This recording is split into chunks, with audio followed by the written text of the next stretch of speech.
Assalamualaikum warahmatullahi wabarakatuh. Innal hamdalillah nahmaduhu wa nasta'inuhu wa nastaghfiruh wa na'udzubillahi min syururi anfusina wa sayyiati a'malina.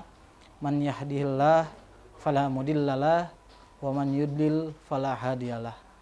Asyhadu an la ilaha illallah wahdahu la syarikalah wa asyhadu anna Muhammadan abduhu wa rasuluhu alladzi la nabiyya ba'dah. Amma ba'du.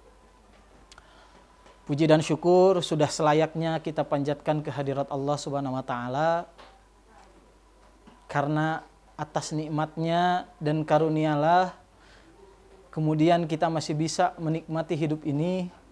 Di antara nikmat-nikmat yang lain, yang paling utama adalah nikmat iman dan Islam, sehingga kita masih diberikan kesempatan untuk menjalankan segala aktivitas, khususnya aktivitas peribadahan kita kepada Allah Subhanahu wa taala. Hadirin ikhwatu iman rahimakumullah. Kan'an adalah anak dari Nabi Nuh alaihi salam. Tapi dia tidak mewarisi kesolehan dan ketaatan bapaknya sendiri. Kalau misalkan kita runut secara nasab, Kan'an ini adalah anak sulung daripada Nabi Nuh sendiri. Anak pertama. Nabi Nuh ini generasi ke-9 setelah Nabi Adam alaihi salam. Bapaknya bernama Lamik bin Mutusyalih. Nabi Nuh ini nabi keempat setelah Nabi Adam. Jadi Nabi Adam memiliki anak bungsu bernama Nabi This. Beliau juga nabi, kemudian baru Idris, kemudian Nabi Nuh alaihi salam. Menurut Salim Bahresi, tidak kurang daripada 950 tahun Nabi Nuh berdakwah. 3 generasi yang beliau dakwahi, tapi ternyata dakwahnya sia-sia. Dari 3 generasi yang beliau dakwahi, sekitar 950 tahun, yang jadi pengikutnya itu tidak kurang daripada 100 orang plus 8 anggota keluarganya. Bahkan ada yang menyebutkan lebih detail, yaitu sekitar 70 orang pengikutnya dan 8 anggota keluarganya. Tapi yang lebih ironis daripada dakwah Nabi Nuh alaihi salam, yang menjadi lebih ironis di antara tantangan dakwah Nabi Nuh alaihi salam, itu bukan hanya datang dari luar, tapi bahkan anggota keluarganya sendiri menentang dakwahnya.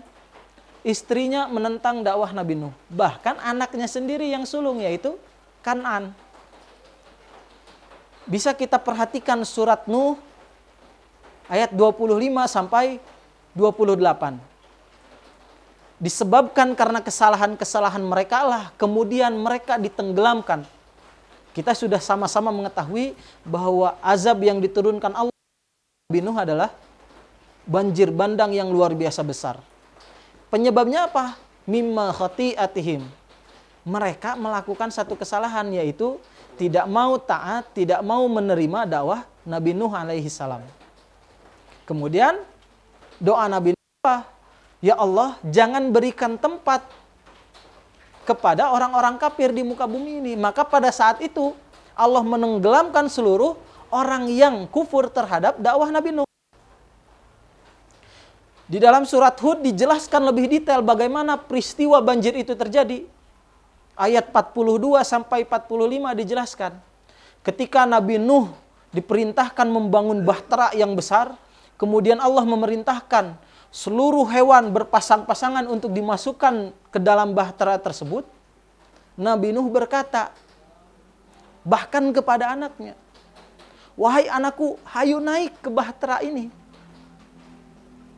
Tapi kemudian sampai detik banjir itu turun, ternyata Kan'an tetap menolak bapaknya. Bahasa Kan'an, aku akan melarikan diri ke bukit yang tinggi sehingga aku tidak terkena banjir. Sampai kemudian Nabi Nuh mengatakan, tidak akan ada penolong pada hari ini kecuali Allah Subhanahu wa taala. Tapi ternyata Kan'an bersikukuh dengan pendiriannya untuk menolak bapaknya. Sampai kemudian dia ditenggelamkan ke dalam banjir bandang yang luar biasa besar. Nabi Nuh secara insting kebapaan sebagai manusia bersedih. Karena anggota keluarganya bahkan anaknya ditenggelamkan. Maka beliau berdoa kepada Allah, dia termasuk anggota keluargaku, anakku. Aku merasa sedih, merasa gundah gulana karena ditenggelamkan oleh azab banjir. Tapi kemudian Allah memberi peringatan kepada Nabi Nuh, hapus dia dari anggota keluargamu karena dia tidak taat kepada Allah dan Rasulnya, yaitu Nabi Nuh alaihissalam. Hadirin ikhwatu iman rahimakumullah, jika melihat kejadian yang diceritakan oleh Al-Quran tentang dakwah Nabi Nuh yang luar biasa panjang, 950 tahun, tapi ternyata anaknya sendiri tidak menjadi orang yang beriman, artinya keimanan, kesolehan itu tidak diwariskan secara instan oleh seorang bapak, oleh orang tua yang beriman dan soleh. Tugas kita sebagai orang tua memang mengusahakan anak cucu kita untuk bertakwa, beriman kepada Allah. Tapi ketika anak cucu kita tidak mau dan bahkan menolak hal itu, maka kita tidak bisa memaksakan. Tugas kita mendidik, menciptakan, membina kader yang beriman dan bertakwa kepada Allah. Tugas memberi hidayah adalah Allah Subhanahu wa taala. Jadi setelah kita mendidik, serahkan urusan setelahnya yaitu kepada Allah Subhanahu wa taala. Barangkali itu yang bisa kita renungkan sekarang, bahwa menciptakan generasi beriman kepada Allah, bertakwa kepada Allah itu sangatlah penting. Karena itu investasi yang bukan hanya bisa menyelamatkan kita di dunia, tapi kelak di akhirat. Rabbana atina fid dunya hasanah wa fil akhirati hasanah wa qina azabannar. Aqulu qouli hadza fastaghfirullaha li wa lakum. Assalamualaikum warahmatullahi wabarakatuh.